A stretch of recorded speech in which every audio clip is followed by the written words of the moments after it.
ঠাকুরকে দিয়েছি। আমরা সবসময় যে একটা কথা বলি যে 5 বছরের নাম 12 বছরের দীক্ষা, এতটুকু কি এনাফ? আমাদের ছেলে মেয়েরা স্কুলে যাচ্ছে, ভর্তি করিয়ে দিচ্ছেন, এতটুকু কি বন্ধ? নাকি ভালো ভালো টিউটর দিচ্ছেন, কোন সাবজেক্টে সে খারাপ, কিরকম পড়াশোনা, ওভাবে এগিয়ে যাচ্ছেন? অবশ্যই এগিয়ে যাচ্ছেন। ঠিক সেরকম দীক্ষা নেওয়ার পর নাম নিলাম, দীক্ষা নিলাম। এখন আপনি মা, আপনি যত চাকরিজীবী হোক, আপনি চাকরিতে গেলেও আপনার চিন্তা থাকবে আপনার সন্তানের, যেটা বেশিরভাগ বাবার ক্ষেত্রে হয় না। এক্ষেত্রে আপনার করণীয় কি? সে ঠিকমতো স্টিবৃতি করছে কিনা। স্টিবৃতি সবচেয়ে যেটা বড় প্রয়োজন। তারপরে হচ্ছে প্রার্থনা করছে কিনা। সন্ধ্যাবেলায় আপনি প্রার্থনা করতে বসছেন, আপনার ছেলে মেয়েকে পাশে বসাচ্ছেন কিনা। হয়তো আপনি বাসায় ফিরে আসেননি, তারপরে আপনি খবর নিতে পারেন।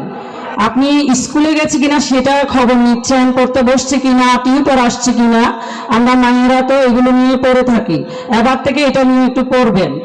এই যে অধঃপতন ছেলে মেয়েদের আমরা চোখের সামনে দেখতে পাচ্ছি, যেহেতু আমরা একটা প্রতিষ্ঠানে আছি, দেখছি অনবরত ছেলে মেয়েরা 12, 13, 14 বছর ছেলে মেয়েরা কিভাবে মোবাইল এডিক্টেড, অপসংস্কৃতির এডিক্টেড হচ্ছে। ওরা খুব খারাপ অবস্থা। 18 থেকে 19 হতে পারে না, শোনা যাচ্ছে বিয়ে করে নিয়ে চলে আসছে, অথবা বিয়ে করে অমুকের মেয়েকে নিয়ে চলে গেছে। আমরা মা বাবারা তখন হতাশাগ্রস্ত হই।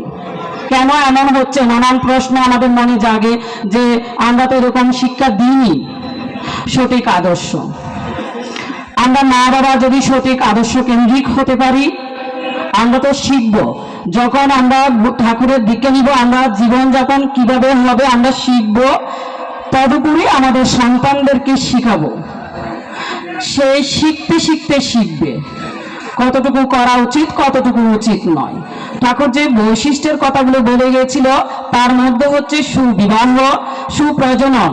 8টি বৈশিষ্ট্য আমরা সবাই জানি, আমরা বেশিরভাগই মাতৃ সম্মেলনে বলে থাকি।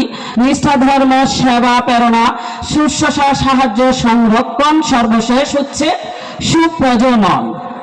এই সুপ্রজনন অর্থাৎ সুবিবাহের মাধ্যমে সুপ্রজনন হয়, সুসন্তান হয়। কখন? যখন মা বাবা একটি মাত্র আদর্শ কেন্দ্রিক হতে পারে।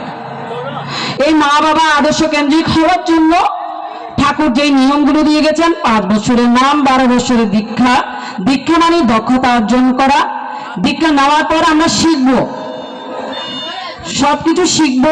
মা প্রতিদিন একটু একটু করে নারী নীতি গ্রন্থ আছে, সত্য অনুসরণ আছে, আমরা ছেলে মেয়েদের বলবো। আমি বলি হাঁটতে বসতে একটু বলেন। আমরা ছোট বাচ্চাদেরকে বলি যে ছড়াগুলো মুখস্থ করো, নামতাগুলো পড়ো, মুখস্থ করতে বলি। ঠিক তদুপরি ধর্মের কথাগুলো বলবেন, যেভাবে চলতে হবে। ঠাকুর আমার ঠাকুর, আপনি যদি ঠাকুরকে ভালোবাসেন, আপনার সন্তানরাও ভালোবাসবে, সে ভালোবাসতে বাধ্য হবে।